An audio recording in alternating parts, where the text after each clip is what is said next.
My name is Johnny Miller. I'm a point blank online tutor, and I write courses and I teach Ableton live courses for point blank.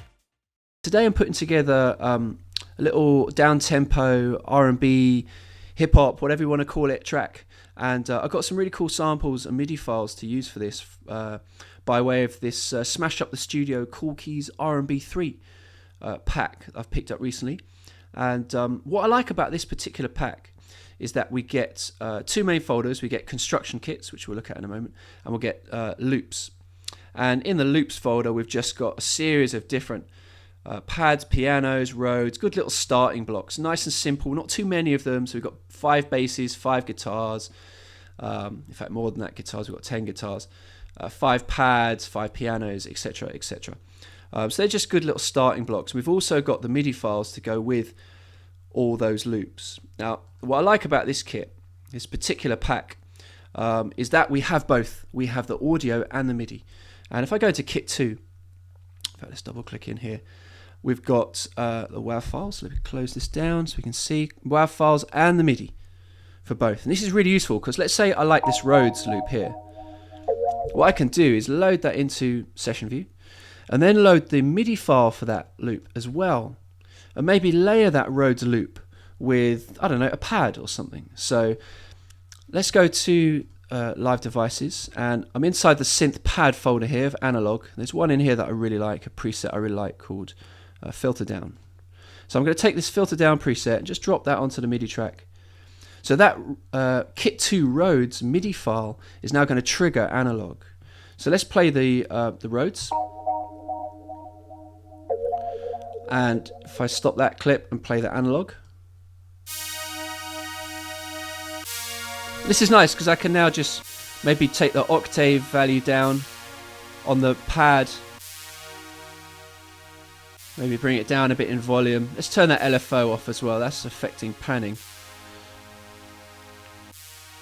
So now I've got a nice kind of deep layer for the Rhodes. Let's play them both together.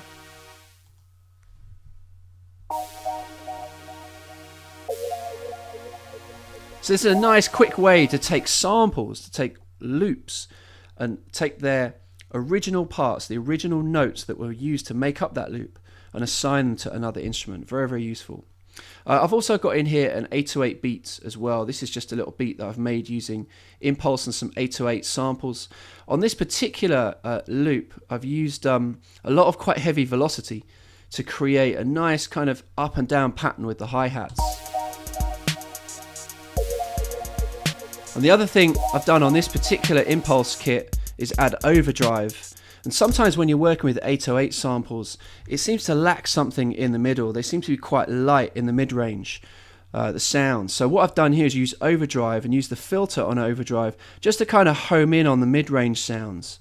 So around, just under 2K, I've got the drive quite low, the dynamics up, which is the compression amount, and the wet dry at about 30%. And if I A/B this, if I turn the overdrive off, you'll hear, so this is the original samples, and they're nice and rich in the bottom end, but we seem to have a bit of a hole in the middle.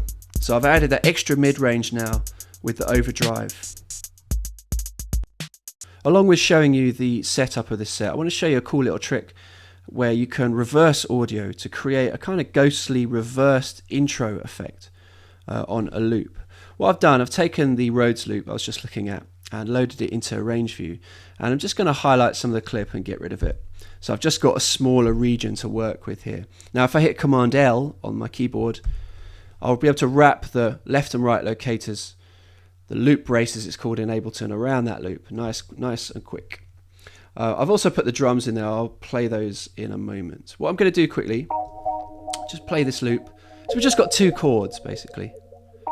And I'm going to separate those chords just by hitting Command E, placing the cursor midway through, and I'm going to color code these as well. I'm going to give this one a darker grey color.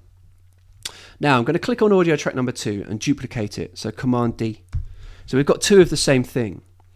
And with these clips, I'm just going to reverse them. So I've got the 2 chords, but I'm just going to have reversed versions of them. So I'm going to go into the clip, and just on the left hand side we've got a little rev button in sample properties that will just reverse that audio. And now I'm just going to switch the order around so that each chord, its reversed version, plays first, like so. So we have the first chord, and then the second chord reverses in, second chord, first chord reverses in, and we get this.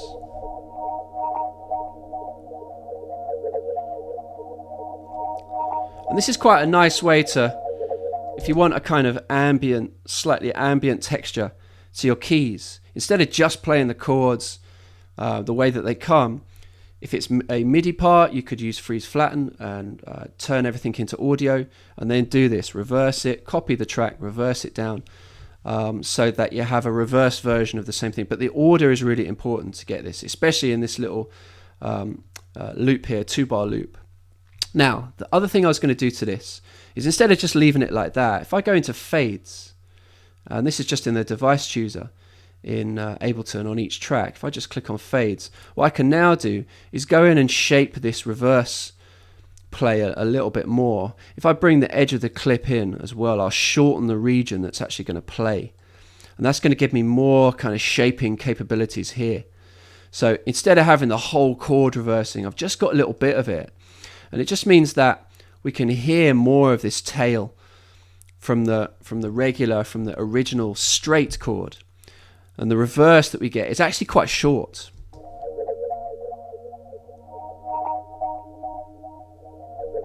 And it's just a bit neater, where the reverse isn't playing for quite so long and kind of overlapping with the forward version of the loop. Now what we could do here, if I put the beat on, is start playing around with making little edits on the audio. So for instance here, if I take the snare in the 808 drums lands on beat 3, there it is. So what I'm going to do, I'm going to take the audio out from this first Rhodes chord where the snare plays. So I'm literally just going to highlight the audio, hit backspace. Let's listen to this now. And what we'll get is a kind of clipped effect. The Rhodes chord will just stop when the snare plays. And that adds a bit of extra impact to the snare. This is quite a good technique, not just in R&B and hip hop, but in dubstep too.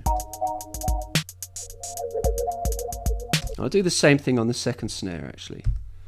So now we've got just shorter chords, but the reverses are kind of leading in. This actually gives the reverse a little bit more space too.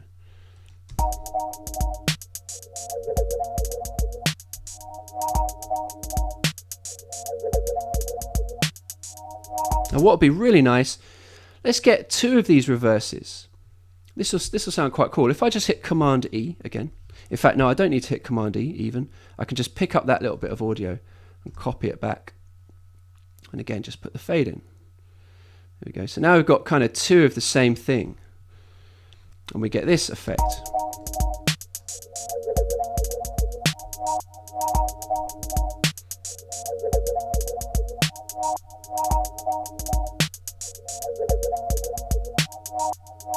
Now this technique of taking reverses and making edits and using 2 of the same thing, it could be used in dubstep if you had a WAV file of a bass part. If you had like a wobble bass, an LFO bass part as audio, you can use this effect to create some really nice kind of cuts and edits. I'm using it here on this Rhodes to create a kind of rhythmic reversed effect to lead in to the first chord.